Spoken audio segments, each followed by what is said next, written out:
কেমন আছেন সবাই? আজ আরও একটি নতুন মালায়ালাম মুভির এক্সপ্লেনেশন নিয়ে চলে আসলাম। মালায়ালাম মানেই তো অন্য কিছু আর অসাধারণ কিছু। তো আশা করি আজকের এই সাসপেন্স থ্রিলার মুভিটাও আপনাদের ভালো লাগবে।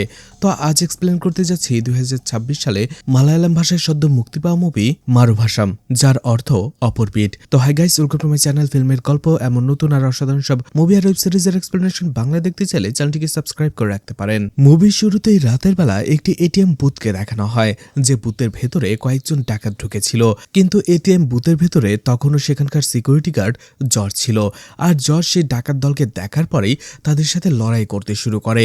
আর এইরকম হাতাহাতি আর ধস্তাধস্তির ফলে একটা সময় জর্জের হাত থেকে গুলি চলে যায়, আর গুলিটা লাগে সেখানকার থেকে একজন ডাকাতের। গুলির শব্দে বাকি ডাকাতরা ভয় পেয়ে যায়। আহত সেই ডাকাতকে নিয়ে তাড়াতাড়ি সেখান থেকে তারা পালিয়ে যায়। পরের দিনই এই নিউজটা একেবারে ব্রেকিং নিউজে পরিণত হয়। এই এটিএম রবারি নিয়ে পুলিশ তদন্ত শুরু করে। পুলিশও সেটাকে ডাকাত ভেবেই তদন্ত স্টার্ট করে দেয়। এদিকে টিভিতে বসে জর্জের মেয়ের জামাই রাহুলও এই নিউজটা দেখছিল। অন্যদিকে পুলিশ জর্জকে ইন্টারোগেশন করছিল, কারণ পুলিশের কাছে সন্দেহ হচ্ছিল এই ডাকাতিতে জর্জ নিজেও জড়িত।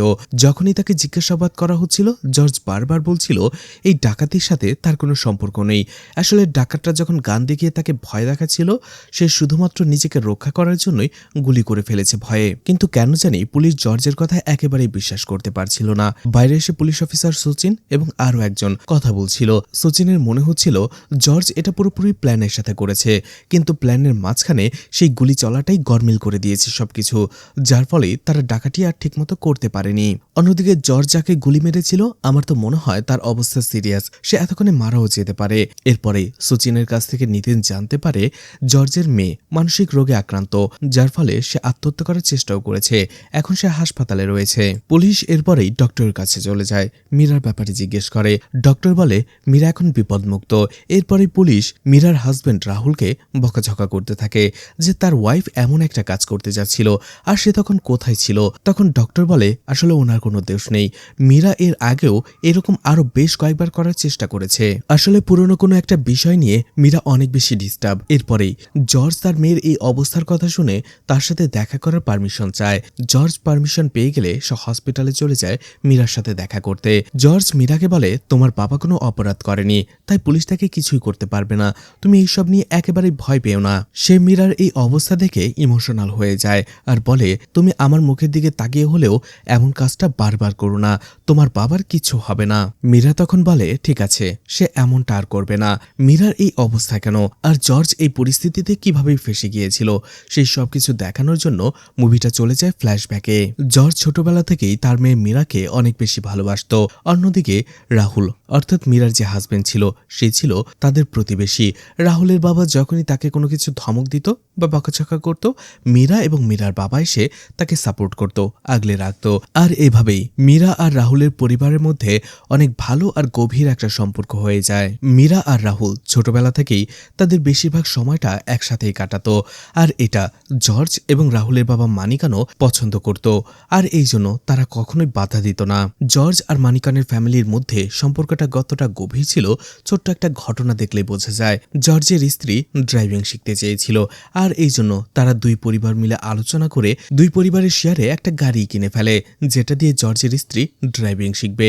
এদিকে জর্জ একদিন তাদের পরিত্যক্ত কুয়াটা পরিষ্কার করার সিদ্ধান্ত নেয়। এই জন্য জর্জ নিজেই সেই কুয়ার নিচে চলে যায় সেটা পরিষ্কার করার জন্য, আর ওপর থেকে তার ওয়াইফ তাকে সাহায্য করছিল। ঠিক তখনই মানিকান তার গর্ভবতী স্ত্রীকে নিয়ে সেখানে চলে আসে, যার প্রসব বেদনা উঠে গিয়েছিল। আর এই জন্য জর্জের ওয়াইফ দেখতে পায় জর্জ যদি কুয়ো থেকে উঠতে যায় তার অনেকটা সময় লাগবে। এই জন্য সে জর্জকে কিছু না বলেই গাড়ি এবং মানিকানের স্ত্রী এবং বাচ্চাদের নিয়ে সে নিজেই ড্রাইভ করতে শুরু করে। কিন্তু যাবার সময় রাস্তায় ভয়ানক এক দুর্ঘটনা ঘটে। আসলে জর্জের স্ত্রী ঠিকঠাক ড্রাইভিং তখন শিখে উঠতে পারেনি, যার ফলেই এই ভয়াবহ অ্যাক্সিডেন্টটা হয়। আর এতে করে রাহুলের পরিবার সবাই মারা যায়, শুধু রাহুল ছিল। এই জন্য জর্জ নিজের স্ত্রী মারা যাবার পরে রাহুল এবং মীরাকে ঘিরেই বেঁচেছিল, আর রাহুলকে সে তার ছেলের মতোই মানুষ করে। আর পরে সে মীরার সাথে রাহুলের বিয়ে দিয়ে দেয়। ঘটনা বর্তমানে চলে আসে। এদিকে পুলিশের সন্দেহ যেতে থাকে রাহুলের রাহুলের দিকে তার কিছু অস্বাভাবিক আচরণের জন্য। এছাড়া পুলিশ জর্জ আর রাহুলের সম্পর্কটাও জানতে পেরেছিল। এই জন্য তাদের মনে হতে থাকে এই জর্জ আর রাহুল মিলেই হয়তোবা এই রবারির প্ল্যানটা করেছে। এরপর এই জর্জকে যখন এই ব্যাপারে জিজ্ঞাসা করা হয়, জর্জ বিষয়টাকে পুরোপুরি এড়িয়ে যায় আর বলে এমন কিছুই হয়নি। এরপরে জর্জ বলতে থাকে যেদিন রবারি হয়েছিল সেই দিন আসলে কি হয়েছিল। আসলে জর্জের ডিউটির সময় হয়ে গিয়েছিল, সে বের হবে, কিন্তু বাইরে বৃষ্টি। অন্যদিকে মীরার কাছ থেকে সে জানতে পারে রাহুল ছাতা নিয়ে বাইরে চলে গিয়েছিল। একটু পরেই রাহুল ছাতা নিয়ে চলে আসে। এদিকে রাহুল আর জর্জের সম্পর্কটা এখন একেবারেই ভালো নয়, কারণ জর্জের রাহুলের কয়েকটা বিষয় একেবারেই ভালো লাগে না। রাহুল নিয়মিত মদ খায় এবং এখনো বেকার বসে রয়েছে। এই দুটো বিষয় নিয়েই তাদের দুজনের মধ্যে একটা দ্বন্দ্ব চলে আসছে। এমনকি সেই ডিউটিতে যাবার সময়ও তাদের এই বিষয় নিয়ে কথা কাটাকাটি হয়। যাই হোক, জর্জ নাইট ডিউটির জন্য এই টেম্পুতে চলে আসে। সে সেখানে বসে পেপার পড়ছিল। তখনই তার একজন পরিচিত লোক সেদিক দিয়ে যাচ্ছিল। জর্জকে দেখেই সে জর্জকে তাদের বাড়ির একটি অনুষ্ঠানে যাবার জন্য ইনভাইট করে। জর্জ হাসি মুখে বলে হ্যাঁ, সে অবশ্যই আসবে। এদিকে বাড়িতে রাহুলকে দেখানো হয় যে তখনও বসে রেস্ট নিচ্ছিল। ঠিক তখনই মীরা চিৎকার করে ওঠে। এটা শুনে রাহুল দৌড়ে মীরার কাছে যায়, যে এক কোণে বসে কাঁপছিল, চিৎকার করছিল। রাহুল তাকে শান্ত করে আর বলে কি হয়েছে, আমাকে খুলে বলো। মীরা বলে আমি এখানে কাউকে দেখেছি। রাহুল বলে কই, কোথায়? কেউ নেই, তুমি হয়তোবা ভুল দেখেছ। আর এখান থেকে বোঝা যায় মীরা আসলে অনেক সময় হ্যালুসিনেশন করে আর এই মানসিক রোগে সে অনেকদিন ধরেই ভুগছে। এদিকে দেখা যায় বরকা পরা একটা মেয়ে জর্জের কাছে আসে। মেয়েটি একজন প্রস্টিটিউট। এটিএম বুথ থেকে একটু দূরেই সে তার কাস্টমারদের সাথে ঘনিষ্ঠ হয়। জর্জ যেহেতু এখানে ডিউটি করত, সেই সুবাদে জর্জের সাথে তার একটা পরিচয় ছিল। জর্জ তাকে স্নেহ করত। এরপরে দেখা যায় দুটি বাইক করে কয়েকজন ছেলে সেই মেয়েটির কাছে আসে, তার সাথে কিছুক্ষণ কথা বলে। এরপরেই তারা চলে আসে জর্জের কাছে এবং তার কাছ থেকে সিগারেট নেয়। আর এখান থেকেই আমরা জানতে পারি যখন জর্জ রাতের বেলা এখানে ডিউটি করে তখন সে বেশি টাকায় সিগারেট বিক্রি করে মানুষের কাছে। কিন্তু সেই ছেলেগুলো সিগারেটের বিনিময়ে এক্সট্রা টাকা দিতে মানা করে দেয়। তারা বলে দোকানে যে রেট পাওয়া যায় তারা সেই রেটেই সিগারেট কিনবে, কিন্তু জর্জ এতে মানা করে দেয়। আর এতে করেই ছেলেগুলো রেগে যায়, জর্জের সাথে বেয়াদবি করতে শুরু করে। এমনকি সেই প্রস্টিটিউট মেয়েটিকে নিয়েও বাজে কথা বলে আর জর্জকে জড়িয়ে। আর এতেই জর্জ রেগে যায় আর বলে হয়তোবা পরিস্থিতির কারণে ওইরকম একটা পেশায় গিয়েছে, তার মানে তুমি ওই মেয়েটাকে যা ইচ্ছে তাই বলতে পারো না। যার ফলে সেই ছেলেগুলো আর জর্জের মধ্যে কথা কাটাকাটি হয়। যাই হোক, ছেলেগুলো তখন সেখান থেকে চলে যায়। মেয়েটি সেখানে চলে আসে আর জর্জকে বলে আমার তো ভয় করছে। জর্জ তখন অনিতাকে বলে তুমি টেনশন করো না, ওরা ফিরে আসলে আমি দেখে নেব, তুমি এক কাজ করো আজকে বাসায় চলে যাও। অনিতাও সেটাই করে। এদিকে জর্জের মুখ থেকে এমন বয়ান শোনার পরে পুলিশ চলে এসেছিল অনিতার কাছে এবং জিজ্ঞাসাবাদ করেছিল। অনিতাও ঠিক একই কথা বলেছিল যেটা জর্জ পুলিশকে বলেছে। নিতা পুলিশকে আরো বলে তার মনে হচ্ছে সেই চারজন ছেলে জর্জকে বিপদে ফেলার জন্যই এটিএমে রবারি করতে গিয়েছিল। পুলিশেরও এটাই মনে হয় যে এই বিষয়টা হতেও পারে।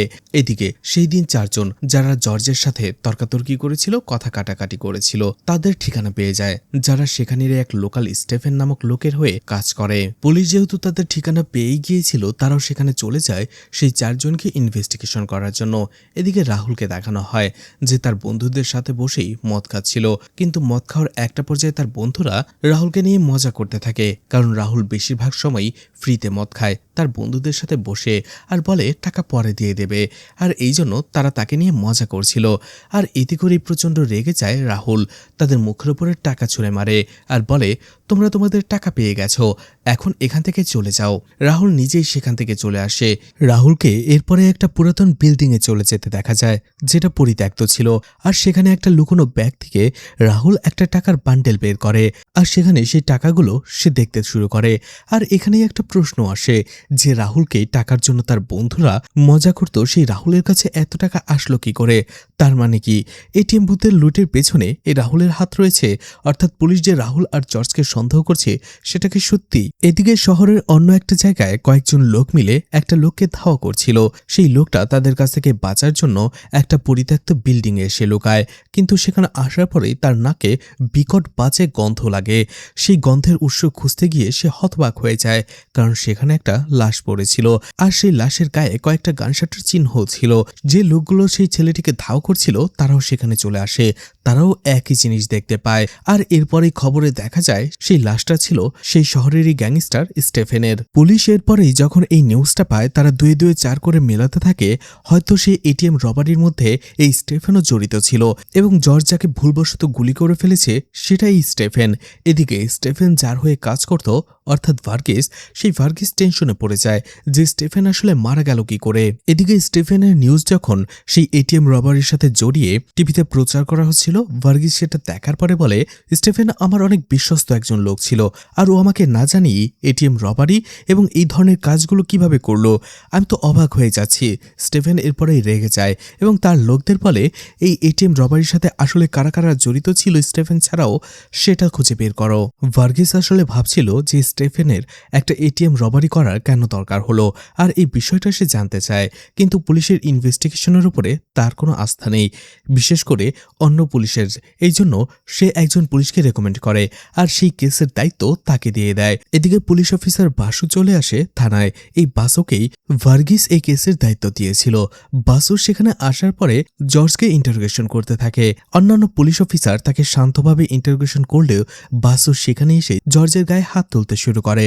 বাসু তাকে বারবার প্রশ্ন করছিল এই ডাকাতির প্ল্যানটা তোমরা কিভাবে করেছো, আর স্টেফেনের এর মধ্যে কি ভূমিকা ছিল, আর তুমি স্টেফেনকে গুলি বা কেন করলে। জর্জ বারবার বলতে থাকে ডাকাতি আমি করিনি, এর সাথে আমার কোনো সম্পর্ক নেই, আর দুর্ঘটনাবশত গুলিটা চলে গিয়েছে, আর সেটা যে স্টেফেনকে আমি গুলি করেছি সেটা আমি নিজেও জানি না। এদিকে স্টেফেনের আন্ডারে যেসব ছেলেরা কাজ করত তারাও অবাক হয়ে গিয়েছিল যে স্টেফেন তাদের কোনো কিছু না জানিয়ে এত বড় একটা কাজ করে ফেললো। আসলে স্টেফেনের এই দুইজন লোক অনেক বিশ্বস্ত, স্টেফেন কোনো কিছু করলে তাদেরকে জিজ্ঞেস করে, কিন্তু এত বড় একটা কাজ কোনো কিছু না বলে স্টেফেন করে ফেলছে, এই বিষয়টা তারা একেবারেই মানতে পারছে না। এদিকে ভার্গিস স্টেফেনের সাথে যারা যারা থাকতো তাদের সবাইকে ডাকে আর বলে তোমরা সত্যি করে বলো তোমরা এই রবারির ব্যাপারে কিছুই জানতে না। কিন্তু সেই লোকগুলো বলে আমরা সত্যি করে বলছি, স্টেফেন যে এত বড় ডাকাতির একটা প্ল্যান করেছে সেটা আমাদেরকে একবারের জন্যও বলেনি। এদিকে বাসু বারবার জর্জকে টর্চার করছিল আর বলছিল পুরনো কথা আমাকে বলবে না, আমি জানতে চাই এই ডাকাতির সাথে আসলে তোমার সম্পর্কটা কি। এরপরে সেই রাতের ফ্ল্যাশব্যাক দেখানো হয় আসলে এটিএম এর ডাকাতিটা কিভাবে হয়েছিল। দেখা যায় চারজন লোক কালো মুখোশ পরে সেখানে এসেছিল। প্রথমেই তারা গোপনে এটিএম এ ঢুকে সেই এটিএম মেশিনের ভেতরে একটা এক্সপ্লোসিভ ডিভাইস ফিট করে রেখেছিল, যেটা তারা মোবাইলের মাধ্যমে বিস্ফোরণ ঘটায়। বিস্ফোরণের শব্দ শুনতেই জর্জ বাইরে থেকে ভেতরে যায় আর এটিএম মেশিনটা ভালো করে চেক করতে থাকে। ঠিক ওই সময়টাতে সেই চারজন ডাকাত ভেতরে চলে আসে, জর্জের উপরে হামলা করে। জর্জ নিজেকে এবং এটিএম এর টাকা বাঁচানোর জন্য লড়াই করতে শুরু করে। অন্যদিকে সেই চারজন এটিএম মেশিন খুলে সেখান থেকে টাকা লুটপাট করতে শুরু করে। আর এদিকে জর্জের সাথে বাকি ডাকাতদের ধস্তাধস্তি হচ্ছিল। একটা সময় সেই ডাকাতগুলো গান বের করে জর্জকে গান পয়েন্টে নিয়ে নেয়, কিন্তু জর্জ তারপরেও থামে না, সেই লোকটার সাথেই ধস্তাধস্তি করে গানটা নিজের হাতে নিয়ে নেয়। আর একটা সময় তাদের দিকে গান তাক করে, কিন্তু ভয়ে সে গানটা চালিয়ে দেয়, যার ফলে বুলেটটা লেগে যায় স্টেফেনের গায়ে। এরপরে সেই বাকি ডাকাতরা ভয় পেয়ে যায়। স্টেফেনের আহত বডিটাকে নিয়ে তারা সেখান থেকে পালিয়ে আসে। ঘটনা বর্তমানে চলে আসে। আসলে পুলিশ অফিসার বাসুকে এতক্ষণ জর্জ এইসব কথা বলছিল। বাসু বলে স্টেফেনকে আমি চিনি, সে ভার্গিসের হয়ে কাজ করে, কিন্তু স্টেফেনের সাথে যে বাকি তিনজন ছিল তারা কোথায়। জর্জ বলে আমি তাদের মুখ দেখিনি। এদিকে রাহুল আর মীরাকে নিয়ে হসপিটালে যাচ্ছিল, কিন্তু দেখা যায় রাহুলের কাছে তার ফোনে বারবার কল আসছিল। রাহুল ফোন নাম্বার দেখে ঘাবড়ে যায়। এরপরে বাহানা করে গাড়িটাকে একটু সাইডে রাখতে বলে। গাড়ি থেকে নেমেই সে ফোনটা ধরে। তখনই রাহুল বলছিল টাকাগুলো আমার কাছে সেফ রয়েছে। আর এরপরে রাহুল নির্দিষ্ট একটা তারিখের কথা বলে সেই তারিখে টাকাটা তারা সমান ভাগে ভাগ করে নেবে। আর এই থেকে বোঝা যায় হয়তোবা রাহুলও সেই এটিএম ডাকাতির সাথে জড়িত ছিল। রাহুল স্টেফেন ছাড়াও আরো বাকি দুইজন ছিল। ফোনের কথা শেষ করে রাহুল একেবারে স্বাভাবিকভাবেই গাড়িতে ফেরত আসে। এদিকে পুলিশের কাছে জর্জের বিরুদ্ধে তেমন পাকাপোক্ত প্রমাণ ছিল না, যার ফলে জর্জের লয়ার খুব সহজেই তাকে বেল করিয়ে নিয়ে আসে। বেলে বের হবার পরে জর্জের লয়ার জর্জকে বলে স্টেফেনের স্টিফেনের লোকেরা অনেক রেগে রয়েছে, কারণ তাদের মতে জর্জই স্টিফেনকে খুন করেছে, তাই তারাও চাইবে বদলা নিতে। এই জন্য জর্জ এখানে যতদিন থাকুক না কেন তাকে খুব সাবধানে থাকতে হবে। এরপরে রাহুল জর্জকে বাইকে করে বাসায় নিয়ে যাচ্ছিল। ঠিক তখনই দেখা যায় স্টিফেনের লোকেরা তাকে ফলো করছিল। একটা সময় স্টিফেনের সেই লোকগুলো রাহুল এবং জর্জের উপরে হামলা করে বসে, তাদের পেটাতে শুরু করে। রাহুল একাই সবার সাথে লড়ে যায়, আর একটা সময় অনেক কষ্টে জর্জকে সেখান থেকে বাঁচিয়ে নিয়ে আসে। এদিকে বাসায় মীরাকে দেখতে পাওয়া যায়, যে চুপচাপ হতাশ হয়ে কিছু ভাবছিল। তাকে দেখে বোঝাই যাচ্ছিল সে একেবারে হতাশায় ভেঙে পড়েছে। অন্যদিকে জেলখানায় অ্যান্টনিকে দেখা যায়। এই অ্যান্টনিও অনেক বড় একজন গ্যাংস্টার। সে আসলে ভার্গিসের একজন লোককে খুন করে ফেলেছিল, আর সেই খুনের দায়ী এখন সে জেল খাটছে। আর এখানে আমরা আরো একটা শকিং ব্যাপার জানতে পারি, যে স্টেফেন মারা গেছে সেই স্টেফেন এই অ্যান্টনিরই ছোট ভাই। অ্যান্টনির মা এবং তার মেয়ে দেখা করতে এসেছিল জেলে তার সাথে। ঠিক তখনই সেখানে বাসু চলে আসে, আর বাসু তাকে স্টেফেনের মৃত্যুর খবর বলে, আর বলে তাকে মেরেছে জর্জ নামের একজন সিকিউরিটি গার্ড। এটা শুনে অ্যান্টনি প্রচণ্ড রেগে যায়, কিন্তু তার মা তাকে বোঝায় কিছুদিনের মধ্যেই সে জেল থেকে ছাড়া পাবে। জেল থেকে ছাড়া পাওয়ার পরে রাগের মাথায় সে যেন এমন কিছু না করে যাতে করে তাকে আবারও জেলে যেতে হয়। কিন্তু অ্যান্টনি রেগে গিয়ে তার মাকে বলে তার মেয়েকে নিয়ে এখান থেকে চলে যাবার জন্য। চলে যাবার পরপরই বাসু আর অ্যান্টনি আবারও কথা বলতে থাকে। আসলে দুজনের মধ্যে আগে থেকেই একটা সম্পর্ক ছিল। বাসু বলে তারা সবাই সন্দেহ করছে যে জর্জি তাকে খুন করেছে, কিন্তু এর পেছনে অন্য কারো হাত রয়েছে কিনা সেটা তারা খতিয়ে দেখছে। অ্যান্টনিও বলে সবকিছু জানার পরে তারপর আমাকে জানাবে। এদিকে রাহুল আর জর্জ বাসায় চলে এসেছিল। জর্জ মার খেয়ে অনেকটা আহত হয়ে গিয়েছিল। মীরা তাকে দেখে ভয় পেয়ে যায়। অন্যদিকে রাহুল বাসার ভেতরে আসে, আর ওষুধ কেনার নাম করে আলমারি খোলে, যেখান থেকে লুকানো একটা ফোন সে অন্য জায়গায় লুকিয়ে ফেলে। এরপরে আড়ালে এসে সেই বাটন ফোনটা দিয়ে সেই দুইজন লোককে কল করে। তারা এখন অন্য শহরে গা ঢাকা দিয়েছিল। সেই দুইজন লোক রাহুলকে বলে টাকা দিয়ে দেবার জন্য, কিন্তু রাহুল বলে এখন সেই টাকাটা দিতে পারবে না, তাকে আরো কিছুদিন সময় দেবার জন্য। সবকিছু ঠিক হয়ে গেলে সে টাকাটা দিয়ে দেবে তাদের। এদিকে ভার্গিসের সাথে বাসু দেখা করতে আসে। ভার্গিস বলে স্টিফেনের মৃত্যুতে অ্যান্টনির চাইতেও আমি বেশি কষ্ট পেয়েছি। তুমি তাড়াতাড়ি এর পেছনে কারা কারা রয়েছে সেটা খুঁজে বের করো, আমি ওদের নিজের হাতে মারতে চাই। এদিকে বাসু বলে ওর সাথে যেসব লোক রয়েছে আমি সবাইকে জিজ্ঞাসাবাদ করেছি, কিন্তু সবাই বলেছে তারা এই বিষয়ে কিছুই জানে না। এটিএমের ডাকাতির ব্যাপারে তাদের কোনো ইনফরমেশনই নেই। এরপরে দেখা যায় বাসু আবারও স্টিফেনের বন্ধুদের সাথে কথা বলে। বাসুর একটাই কথা যে স্টিফেনের সব থেকে কাছের বন্ধুই তোমরা কিছু জানবে না এমনটা তো হতে পারে না। সেই দুইজন বলে হ্যাঁ, আমরাও এই বিষয়টি নিয়ে অবাক হচ্ছি। স্টিফেন আমাদের এত ক্লোজ ছিল, আমাদেরকে বলা ছাড়া সে একটা কথাও বলতো না, কিন্তু এত বড় একটা কাজ সে আমাদেরকে না জানিয়ে করে ফেললো। এছাড়া স্টিফেনের তো টাকার কোনো দরকারই ছিল না, কমতি ছিল না, তাহলে কেন সে এরকম একটা ডাকাতি করতে যাবে? যাই হোক, বাসু সেখান থেকে কোনো উত্তর না পেয়ে চলে আসে মীরার ডক্টরের কাছে। সেই ডক্টর গিরিশঙ্কর পুলিশ অফিসার বাসুকে জানায় আসলে এই মীরার সাথে প্রচন্ড শারীরিক নির্যাতন করা হয়েছিল, তাকে ধর্ষণ করা হয়েছিল, আর এই কাজটা হয়তোবা রাহুল করেছে।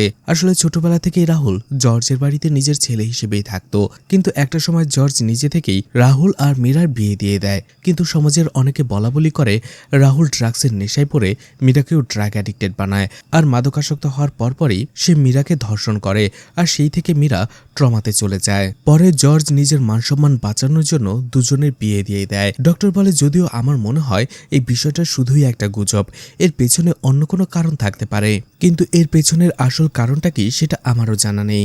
এদিকে দেখা যায় বাড়িতে বসে তারা তিনজনই খাবার খাচ্ছিল। অন্যদিকে জর্জ এখনো রাহুলকে সন্দেহ করছিল। তারপরেও জর্জ তাকে সরাসরি কিছু বলে না, শুধু বলে এভাবে বেকার ঘোরাঘুরি না করে যেন সে একটা কাজ করে। কিন্তু রাহুল এতে রেগে গিয়ে খাবার ছেড়ে উঠে যায়। সে তার রুমে এসে আরও একটা ব্যাগ দেখতে পায় যেটা ওর টাকায় ভর্তি ছিল, কিন্তু ভাবে এবার সে এই টাকা ভর্তি ব্যাগটাকে অন্য জায়গায় ট্রান্সফার করে দেবে। এদিকে সেই লোকদের মারার কারণে জর্জ অনেকটা আহত হয়েছিল, এই জন্য তাকে ট্রিটমেন্টের জন্য হসপিটালে নিয়ে আসা হয়। কিন্তু তখনই দেখা যায় সেখানে পুলিশ অফিসার বাসু চলে আসে।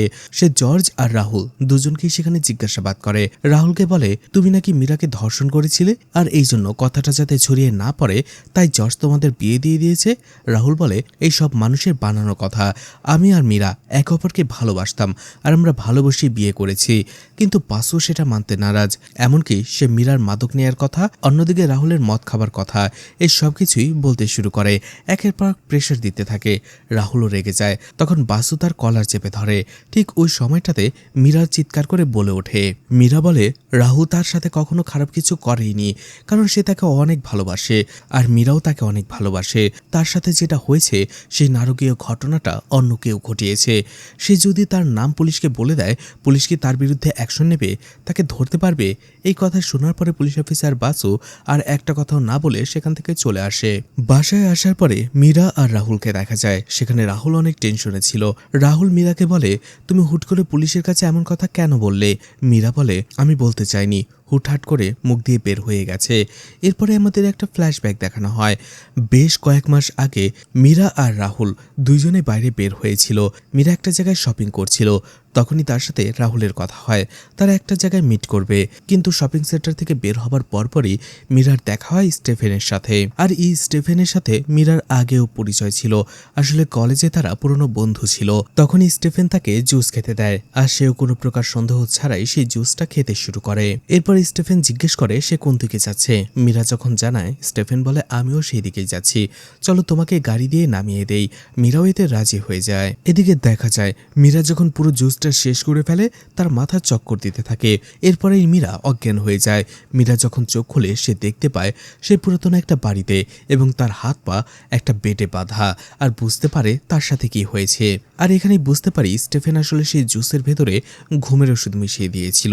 এরপরেই আমাদের স্টেফেনের ঘটনা দেখানো হয়। এই অ্যান্টনির ভাই স্টেফেন শুধু তার ভাইয়ের অপকর্মের সাথেই জড়িত ছিল না, মেয়েদের ব্যাপারেও সে অনেক বেশি ভয়ানক ছিল। স্টেফেনের যাকে পছন্দ হতো সেই মেয়েকে সে তুলে নিয়ে আসতো, তাকে ড্রাগস দিত, আর মাতাল অবস্থায় সেই মেয়েকে ধর্ষণ করত। আর মীরার সাথেও সে ঠিক একই কাজ করেছে।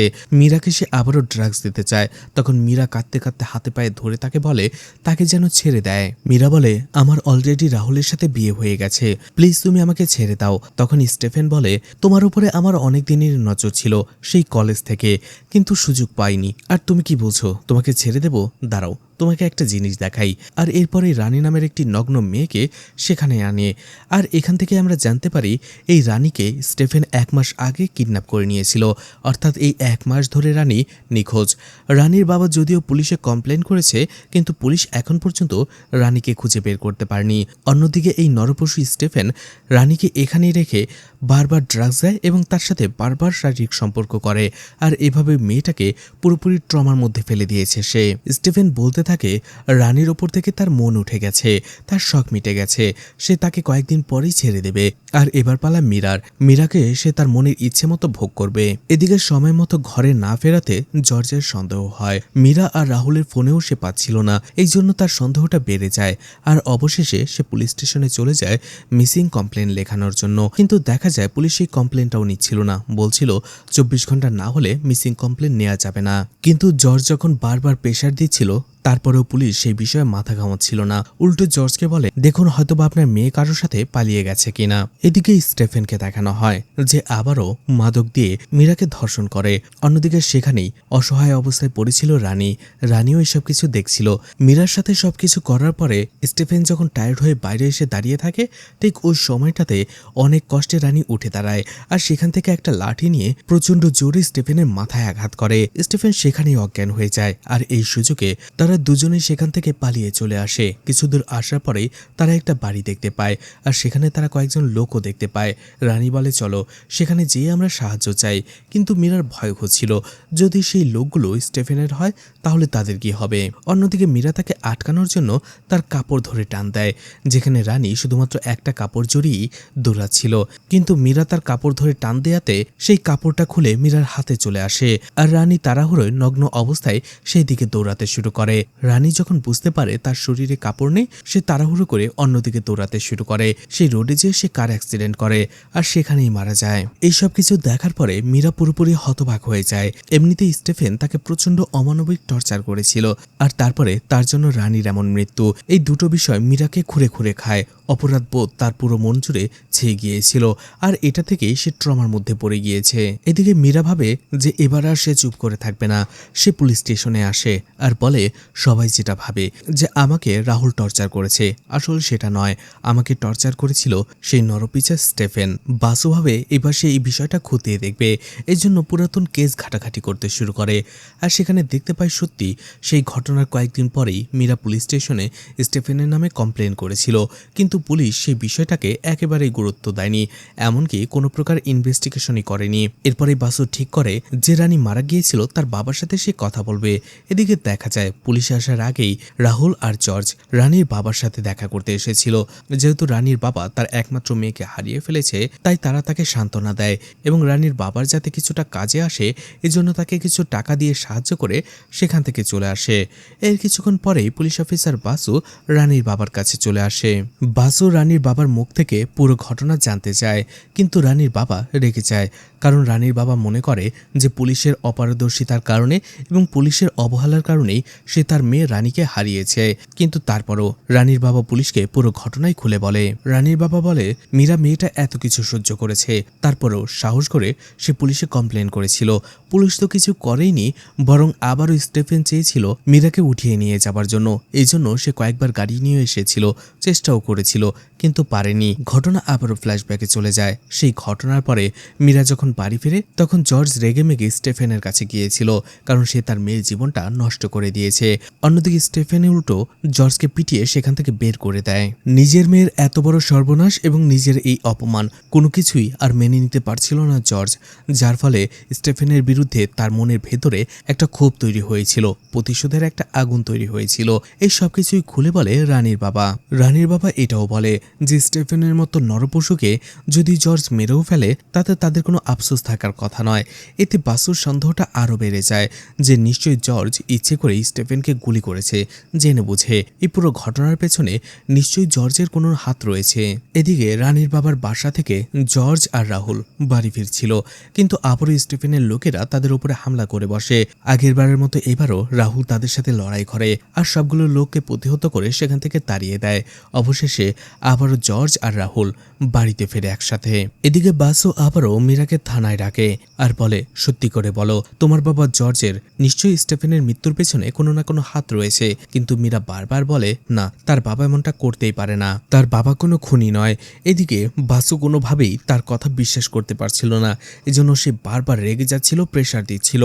যখন সে অনেক বেশি রেগে যায় তখন একজন মহিলা কনস্টেবল সেখানে চলে আসে আর বাসুকে থামায় আর বলে এর বেশি হয়ে গেলে তারাই বিপদে পড়বে। এরপরে আমাদের অ্যান্টনি আর ভার্গিসকে দেখানো হয়, অর্থাৎ অ্যান্টনি জেল থেকে ছাড়া পেয়ে গিয়েছিল।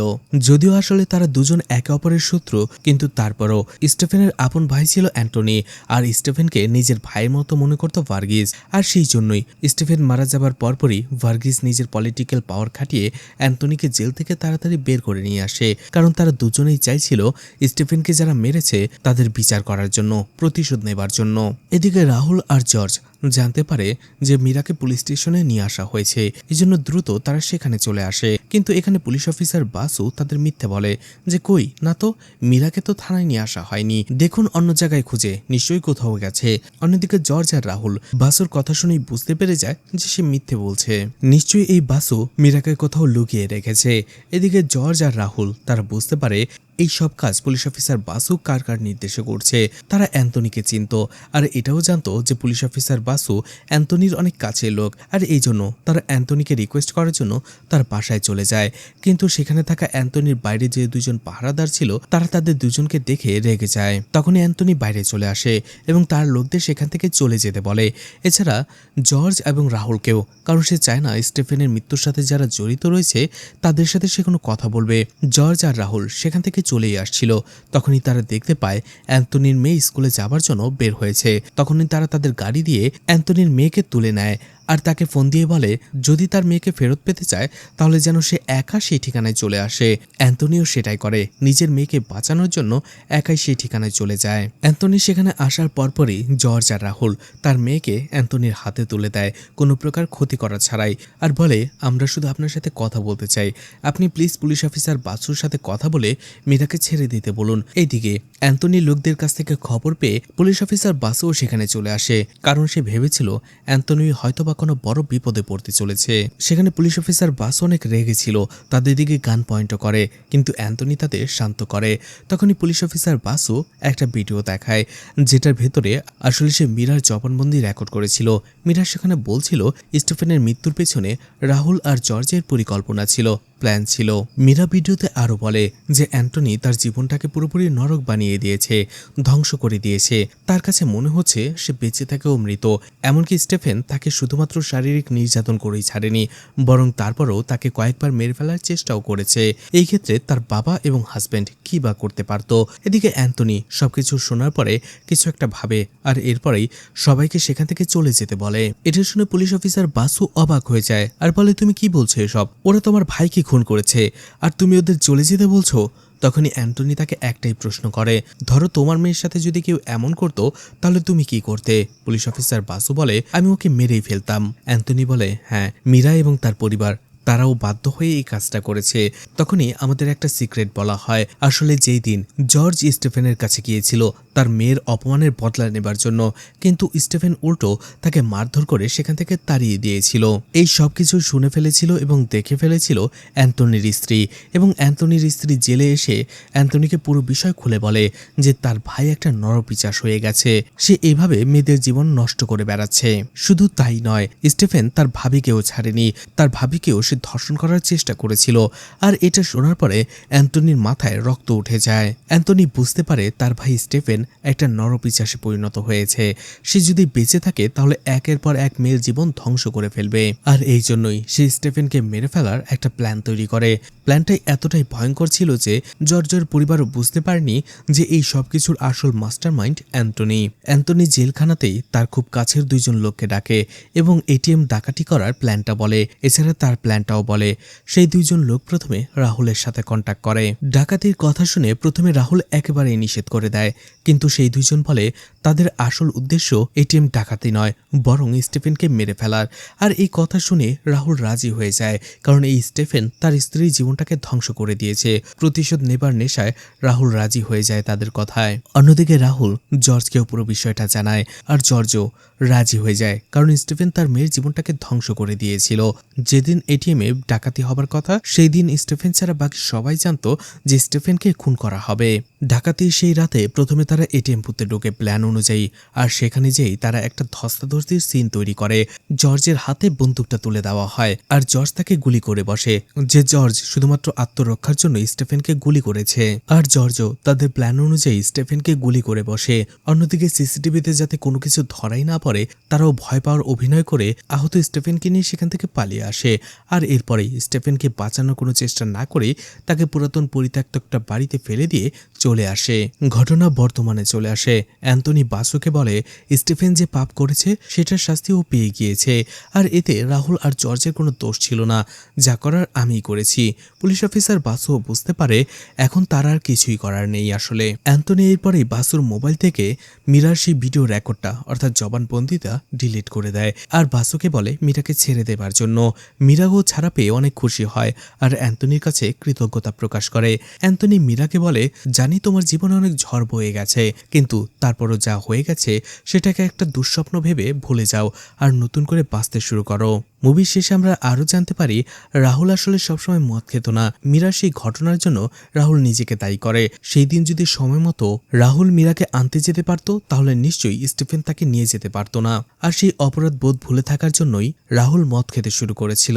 অন্যদিকে ডাকাতির প্ল্যান করে স্টিফেনকে যে তারা মেরে ফেলবে সেটা মীরা, রাহুল এবং জর্জ তিনজনই জানতো, কিন্তু এটা জানতো না এই পুরো প্ল্যানের মাস্টারমাইন্ড হচ্ছে অ্যান্টনি। সেটা জানার পরে তাদের কৃতজ্ঞতাবোধ আরও বেড়ে যায়। রাহুল আর মীরা ঠিক করে এবার অতীতের সবকিছু ভুলে তারা আবার নতুন করে বাঁচতে শুরু করবে। জর্জও সেটাই ভাবে।